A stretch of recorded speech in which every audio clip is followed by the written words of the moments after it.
భవిష్యత్తులో దేశాల మధ్య యుద్ధాలు కేవలం తుపాకులతో మాత్రమే ఉండవని డ్రోన్స్ కీలకంగా మారాయన్నారు retired lieutenant general Devendra Pratap Pandey.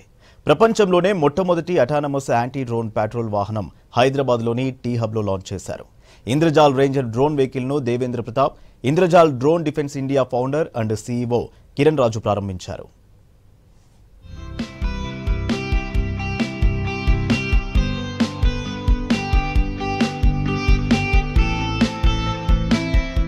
దేశంలోకి పాకిస్తాన్ పంపిన డ్రోన్స్ ను మన బలగాలు నిర్వీర్యం చేశాయన్నారు ఇంద్రజాల్ సీఈఓ కిరణ్ రాజు.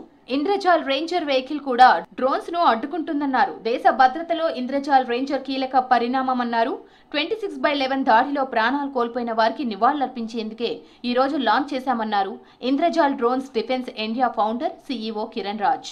ఒక 10 కిలోమీటర్ రేడియస్ లో ఇక్కడ నుంచి ఎక్కడైనా డ్రోన్స్ ఎగురుతా ఉంటే ఇది దీంట్లో సిస్టమ్ లో డిటెక్ట్ అవుతుంది. డిటెక్ట్ అయిన తర్వాత ఆ 10 కిలోమీటర్స్ వెహికల్స్ పోలీస్ లాగా మొదలుపెట్టి దగ్గరికి వెళ్తే 4 కిలోమీటర్ రేంజ్లో ఉన్నప్పుడు దీంట్లో ఒక సిస్టమ్ ఉంది. ఆ సిస్టమ్ ఆన్ చేస్తే ఆ డ్రోన్ని పట్టుకుని తెచ్చి వెహికల్ పక్కన ల్యాండ్ చేస్తుంది.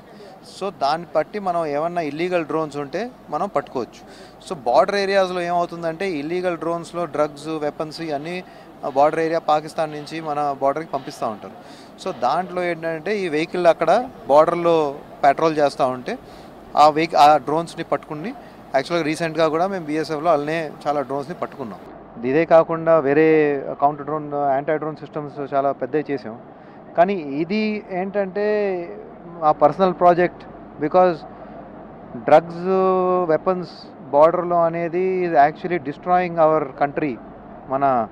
మన పంజాబ్లో అనుకో, ఎక్కడన్నా అనుకో, దే ఆర్ డిస్ట్రాయింగ్ కమ్యూనిటీ. మా పెద్ద సిస్టమ్స్ విల్నో అక్కడ పనిచేయవు. సో ఇలాంటి సిస్టమ్ అయితేనే కరెక్ట్గా డ్రోన్స్ పట్టుకునే అవకాశం ఉంది. దేశంలోని యువత డ్రగ్స్ వినియోగిస్తే ఆ నిధులు పాకిస్తాన్ టెర్రర్ గ్రూప్స్ కు వెళ్తున్నాయన్నారు retired lieutenant general Devendra Pratap Pandey. 15,000 కిలోమీటర్ల భారత్ కు భూ సరిహద్దు ఉందని, డ్రోన్స్ తో డ్రగ్స్ ఆయుధాలు వస్తుంటాయన్నారు. ఆ సమస్యను నివారించేందుకు ఇంద్రజాల్ రేంజర్ వాహనం ఉపయోగపడుతుందన్నారు Devendra Pratap. Simple drones were utilized to strike deep into the strategic assets of Russian bases, in which they wiped out nearly about 35% of strategic assets which were supposed to be nuclear for the launch of nuclear systems. That is the capacity that people can now move in.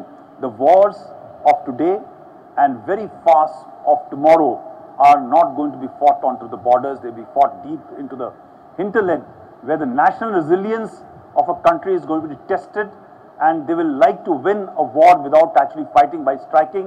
6 రోజుల్లో 70 డ్రోన్లను ఇంద్రజాల్ నిర్వీర్యం చేసిందన్నారు కిరణ్ రాజ్. ఈ వాహనం 10 కిలోమీటర్ల radius లో hacking మెకానిజంతో cyber trigger విధానంలో పనిచేస్తుందన్నారు. ఇందులోని soft skill system drone ను catch చేయడంతో పాటు క్రష్ చేస్తుందన్నారు. డ్రోన్ ని పట్టుకుంటాం, ఏఐ చేస్తుంది, రైట్? సో ఏఐ అనేది వెనకాల కూర్చునే ఆపరేటర్ ఏం చేయక్కర్లేదు. ఆటోమేటిక్గా ఈ సిస్టమే ఆ డ్రోన్ని పట్టుకుని దగ్గరికి తెచ్చి ల్యాండ్ చేసేస్తుంది. మన వెనకాల డ్రోన్ కూడా ఇదే సిస్టమ్ లాంచ్ చేసి తీసుకెళ్తుంది. సో దానికి ఆపరేటర్ అక్కర్లేదు, వేరే పైలట్ అక్కర్లేదు, ఇదంతా అక్కర్లేదు. ఏఐ మేనేజ్ చేస్తుంది. ఇంద్రజాల్ రేంజర్ తో మనం ఆపే ప్రతి డ్రోన్ మనుషుల ప్రాణాలను, మన భూమిని కాపాడుతోందన్నారు కిరణ్ రాజు.